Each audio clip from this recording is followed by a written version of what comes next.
The Taiping Rebellion was one of the most profound and catastrophic upheavals in Chinese history, unfolding between 1850 and 1864 during the weakening years of the Qing Dynasty, and it combined elements of civil war, religious revolution, and social reorganization on an unprecedented scale.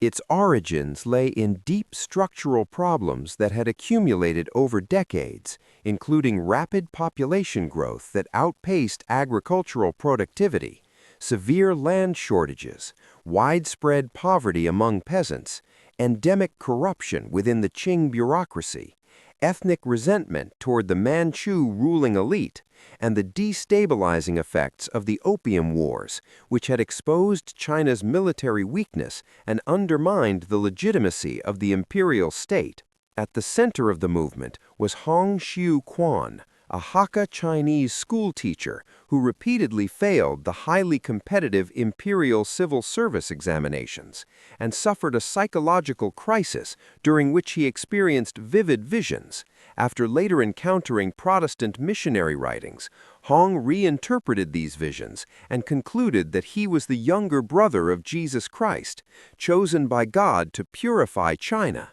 overthrow the Qing dynasty, and establish a heavenly kingdom on earth. Hong's teachings fused Christian concepts with Chinese millenarian traditions, rejecting Confucianism, Buddhism, and Taoism as demonic, while promoting a strict moral code that emphasized monotheism, collective discipline, gender separation, and social equality. These ideas proved especially appealing to impoverished rural populations, marginalized ethnic groups such as the Hakka, and those disillusioned with the existing social order, allowing the movement to grow rapidly from a small religious sect into a massive revolutionary army. By the early 1850s, the Taiping forces were conducting large-scale military campaigns, defeating Qing troops and attracting hundreds of thousands of followers. And in 1853, they achieved a major victory by capturing Nanjing,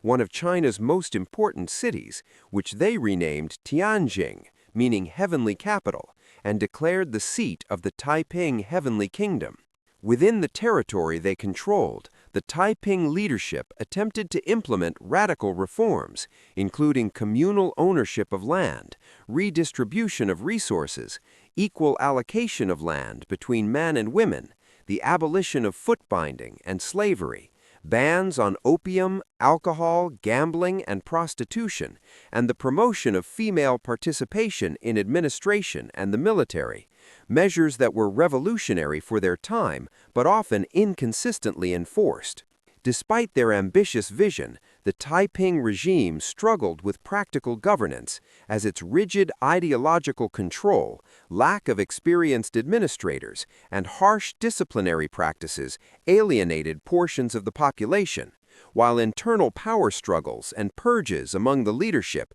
severely weakened unity and effectiveness. The Qing dynasty, initially overwhelmed and unable to suppress the rebellion using its traditional banner armies, gradually adapted by empowering regional elites to raise modernized provincial forces, most notably the Xiang army under Zheng Gufan, and later the Huai army under Li Hongzhang, which relied on stronger local loyalty, improved training, and more effective command structures. Western powers, including Britain and France, initially remained cautious, but eventually supported the Qing government, providing weapons, military advisors, and diplomatic backing, as they came to view the Taiping state as unpredictable, hostile to foreign trade interests, and doctrinally incompatible with Orthodox Christianity, despite its religious language. As the Qing counteroffensive gained momentum in the early 1860s, Taiping territory steadily shrank under sustained military pressure, economic blockade, and internal decay, and in 1864, Qing forces recaptured Nanjing after a brutal siege, marking the effective end of the rebellion, while Hong Xiuquan died shortly before the city fell, likely from illness or suicide. The human cost of the conflict was staggering, with estimates ranging from 20 to over 30 million deaths caused by direct violence, mass executions, famine, and disease, making it one of the deadliest conflicts in world history and leaving vast regions of China economically ruined and demographically shattered. Although the Taiping Heavenly Kingdom ultimately failed to achieve its goals, the rebellion irreversibly weakened the Qing dynasty, demonstrated the vulnerability of the imperial system, and reshaped Chinese political thought